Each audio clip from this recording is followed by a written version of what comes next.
सतयुग में, द्वापर में, त्रेता, 4 युग थे। सतयुग, द्वापर, त्रेता और कलयुग। ये ब्रह्मा के 4 पुत्र हैं। सतयुग में सत्य ज्यादा था, त्रेता में तपस्या। सतयुग में सत्य ज्यादा था क्योंकि कोई झूठ नहीं बोलता था। सतयुग में सत्य ज्यादा था, त्रेता में तपस्या और द्वापर में यज्ञ हवन ज्यादा होती थी। और कलयुग में पियो और जियो। घर घर में मुश्किल से 5% व्यक्ति बचेगा। 95% परिवारों में ये खान पान गड़सा बज रही है। जीव जंतुओं के हलाल किए जा रहे हैं, शराब सेवन किए जाते हैं। उन 5 में वो ऐसे रह जाते हैं ना, 5 में वो 3 ऐसे रह जाते हैं जो होली दीपावली फ्री में मौका मार लेते हैं। कहा मेरी बात से सहमत है? हाथ उठाओ। सहमत है मेरी बात से? आई है सब सनातन धर्म के। अब आप बताओ, सनातन का जब बंटाढार किया जा रहा है, सनातन का बंटाढार किया जा रहा है, तो ये समस्या कैसे हल होगी? आप सनातनी हैं, ये सनातन, ये महापुरुषों का ये मंदिर है। मंदिर, मंदिर में कौन रहता है? कौन रहना चाहिए मंदिर में? पुजारी। पुजारी। तो मंदिर में गड़सा बजाने वाला कहां से घुस गया है? और गड़सा बजाने वाले वो घुस आए हैं, वो तो ठीक है, उनसे ज्यादा आज हिंदू गड़सा बजाने वाला हो गया है। आज हिंदू 95% जीवों की हत्या करता है और अपना आहार बनाता है। आहार बनाता है, फिर क्या कहता है? मेरे घर में हवा आता है, बहुत परेशान कर रही है। ये किसने किया है? ध्यान देकर सुन लेना गौर से। ये किसने किया है? हवा बाधा कहां जाती है? हवा बाधा का घर कहां है? बताएंगे कोई? हवा बाधा कहां रहती है? घर कहां है? शमशान। शमशान। हवा बाधा, क्योंकि जो भी शरीर से हरि निकल जाता है तो कहां जलाए जाते हैं? शमशान में। यानी ये धरतीवासी हैं, सब मतलबी हैं। यानी जब तक काम लायक हो तो ठीक है, और हरी निकल गया तो 4 ठेंगर रखते हैं और जलाकर राख बना देते हैं। जलाकर कहां जलेंगे? शमशान। शमशान किनका घर है? भूतों का। बिल्कुल ठीक। आप सहमत हैं? शमशान किनका घर है? भूतों का। ठीक है। अब भूतों का शमशान घर है, और शमशान में ले जाकर के कौन जलाया जाता है? मुर्दा, जो काऊ काम का नहीं रहता, मुर्दा जलाया जाता है शमशान में। अब बात यहां आती है, जीव जंतु कोई जिंदा खाता है? मुर्गा बकरा कोई जीवित खाता है? साबित लील लेता है कोई? बताइए। मार करके खाते हैं ना, मार करके खाते हैं, वो भी मुर्दा बन जाता है। अरे मार दोगे मुर्दा हो जाएगा ना, काट दोगे मुर्दा हो जाएगा। क्या हो गया? मुर्दा। सहमत है आप मेरी बात से? हाथ उठाए कौन कौन सहमत है? मुर्दा बन गया। अब हाथ नीचे कर लो। अब वो मुर्दा तुमने कहां दफनाया है?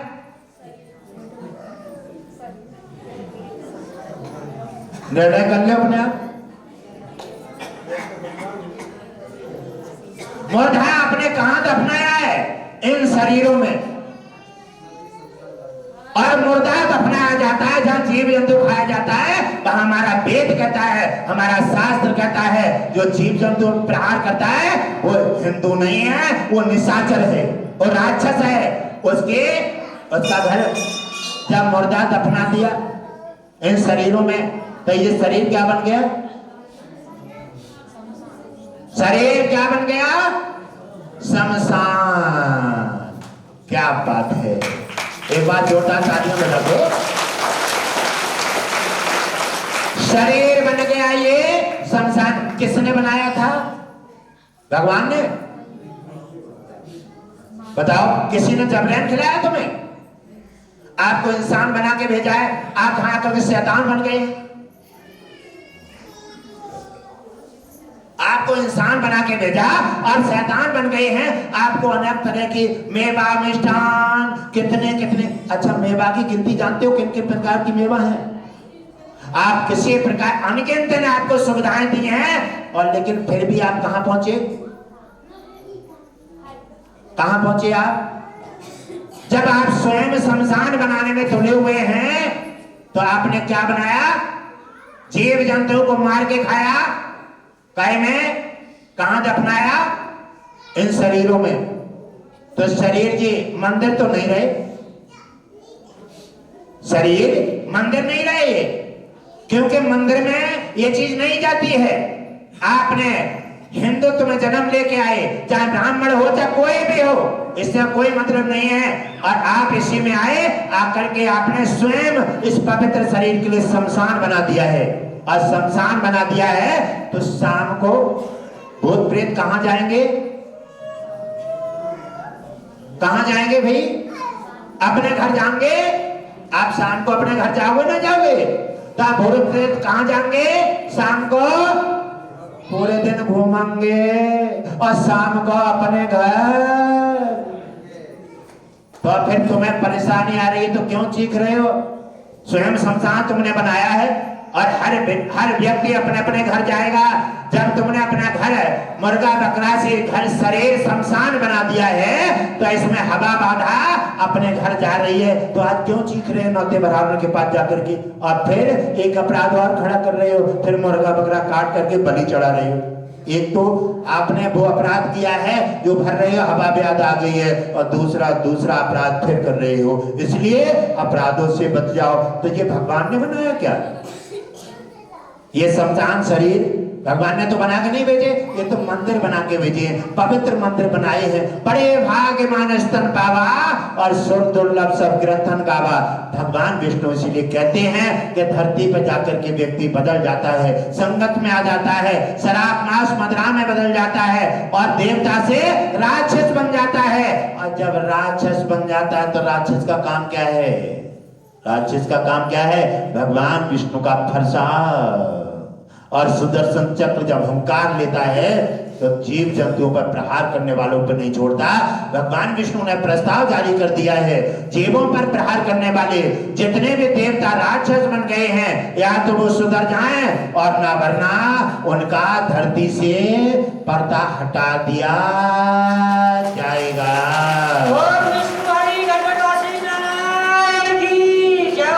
भक्ति बड़ी है भगवान, भक्ति बड़ी है।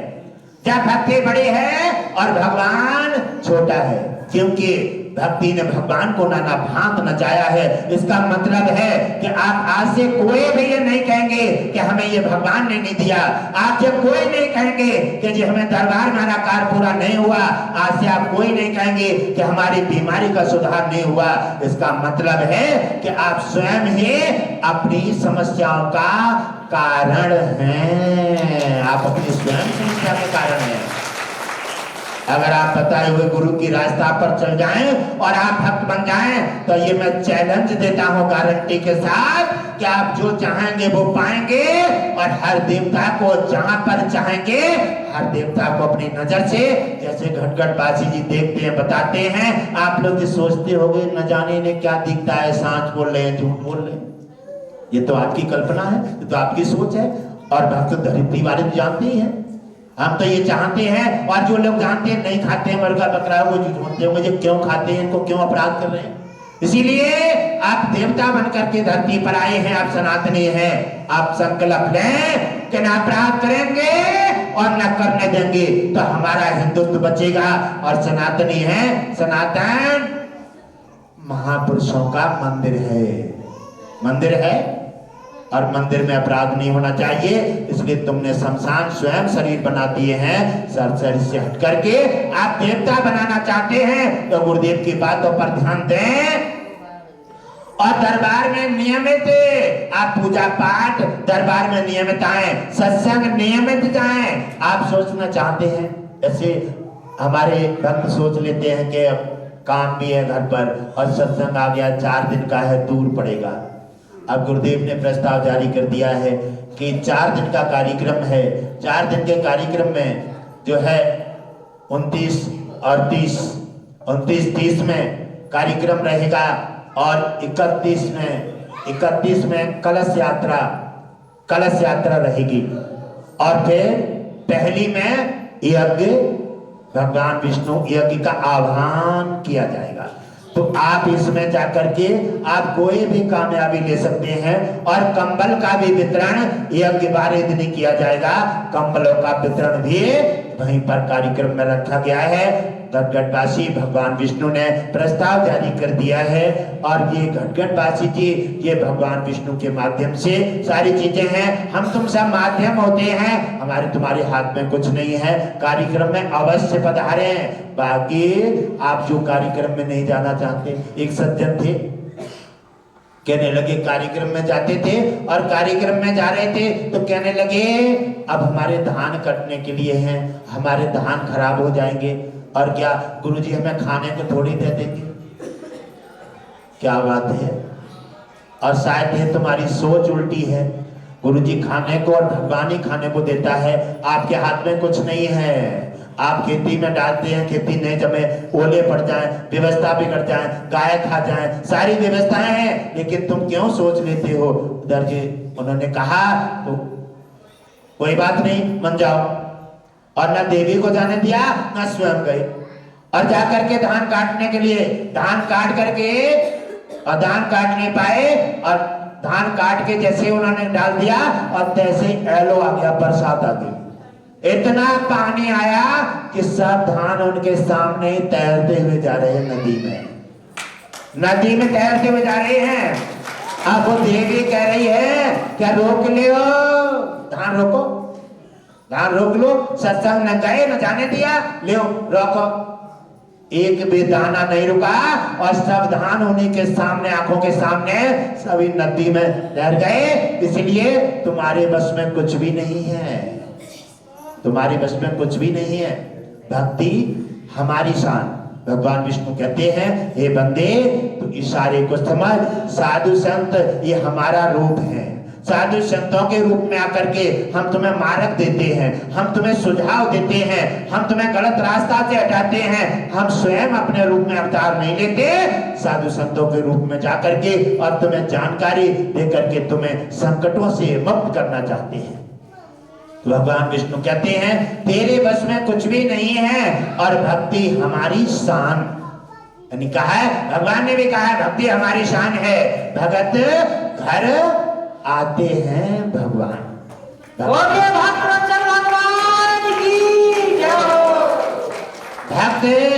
भाव घर आते हैं भगवान, क्योंकि भाव के बिना न भक्ति हो सकती है। तीनों चीजें मिल जाती हैं भक्ति में, ज्ञान, भाव और वैराग्य। ये तीनों चीजें मिलती हैं तब बनती है भक्ति। और भक्ति चट्टान है और जिसके अंदर उतर गई, जिसके अंदर भक्ति का स्थान बन गया वो तो सब कुछ पा लेगा। वहां से कोई संभव नहीं है। वो समझा तीनों लोग 14 भवनों का सुख, आराम और वैभव सब उसकी मुट्ठी में है। तो भक्त बने, भक्ति एक सार्थक बनाओ, भक्त बनो और भगवान तुम्हें जरूर मिलेगा। भक्त बन जाओ और भगवान आकर के तुम्हारा कल्याण करेगा। भगवान की सत्य सनातन धर्म की, सत्य सनातन धर्म की, सत्य सनातन धर्म की। मेरे प्यारे भक्तों, सनातन का नाम आ जाए तो जैसे फूकना ना फूल जाता है हवा परती, सनातन का नाम आ जाए तो फूकना की तरह फूल जाया करो। जैसे फूकना हवा परते फूल जाता है और सनातन का नाम आ जाए तो दोनों हाथ उठा करके कर्रा जयकारा लगाया करो हृदय से, जो कि भगवान विष्णु प्रसन्न हो जाए। भगवान विष्णु ने सनातन की बागडोर आकर के धरती पर थाम ली है और उन्होंने कहा है संबल में अवतार तो होगा आगे चल करके, तब तक मैं साधु संतों के मध्य में, साधु संतों के रूप में तब तक भक्तों का कल्याण करूंगा।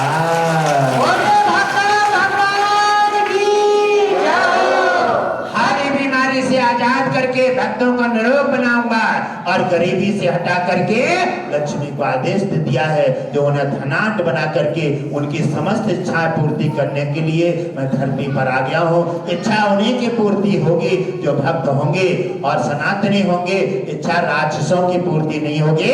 भगवान विष्णु ने बीड़ा उठा लिया है कि राक्षसों को तो मैं बार बार धरती से हटाने के लिए और उनका नाश करने के लिए बार बार अवतार लेता हूँ।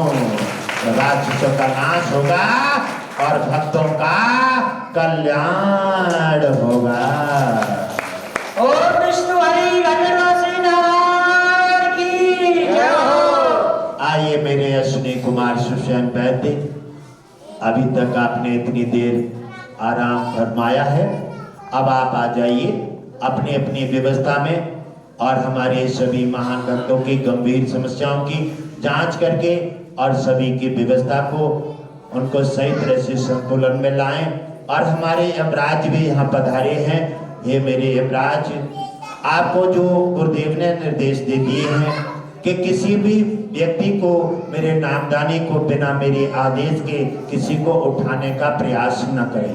और किसी प्रकार कोई भी किसी प्रकार अगर किसी का समय पूरा हो जाता है तो गुरुदेव की अनुमति नहीं है तो यमराज नहीं ले सकते, क्योंकि भक्ति बड़ी है और भगवान छोटा है। इसी प्रकार भक्त बनिए तो यमराज भी तुम्हारे सामने प्रणाम करके और तुम्हें छोड़ करके वापस चला जाएगा।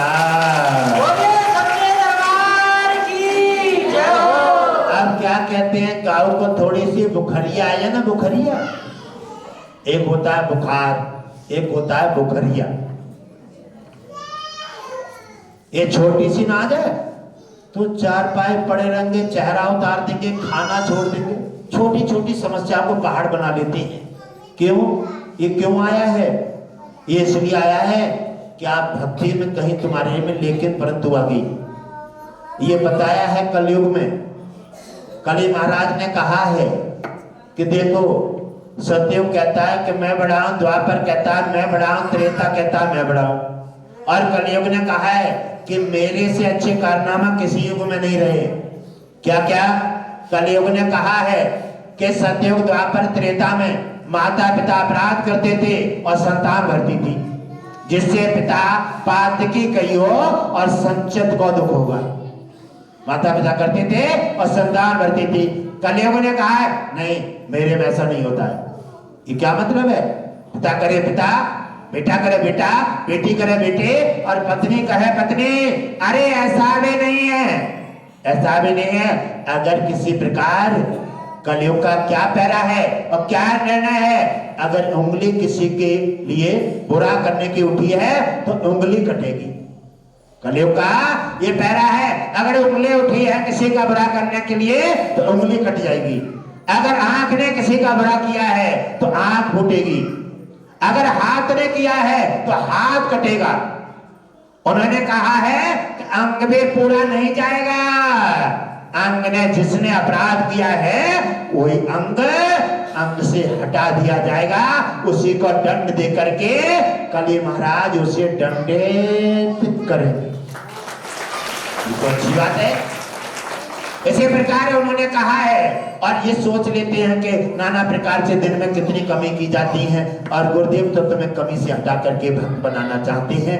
आप भक्त बन जाइए, सार्थक भक्त बनिए। आपका बुखार, आपका जड़ा, आपके बड़े बड़े गंभीर समस्याएं इशारे में चली आएंगे नहीं। जैसे कबूतर कबूतरी, मैंने आपको उपमा दी, कबूतर बैठा है और नीचे से शिकारी और ऊपर से शिकारी।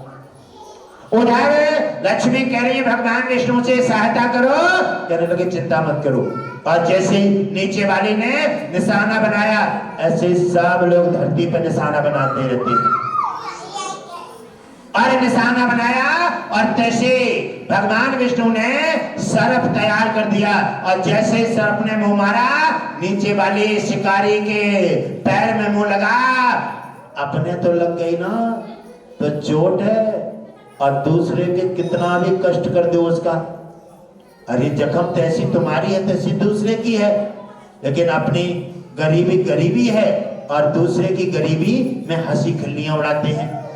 ऐसे जैसे पैर में मुंह मारा सर्प ने, तैसे निशाना चुक गया तो शिकारी का नीचे वाले का बाण और बाज में लगा। बाज में लगा तो दोनों शिकारी, एक सर्प ने डस लिया, एक बाण से मर गया, और कबूतर बैठा बैठा भजन कर रहा है। ऐसे भगवान विष्णु भक्त की सदा रक्षा करते आए हैं, करते रहेंगे, इसमें कोई संदेह नहीं है, न है और न होगा, ये निश्चित कट सत्य है। भगवान विष्णु हैं, रहेंगे, आपके सबके पास हैं, आप नहीं देख पाते हैं, ये तो आप समझ लीजिए, हम आपको दिखाना चाहते हैं। भक्त बनो, भगवान विष्णु लक्ष्मी हर जगह तुम्हारे लिए मिलेंगे, दिखेंगे, आपकी समस्या का समाधान करके हर घर में खुशियां ला करके अपने सनातन का कल्याण करेंगे।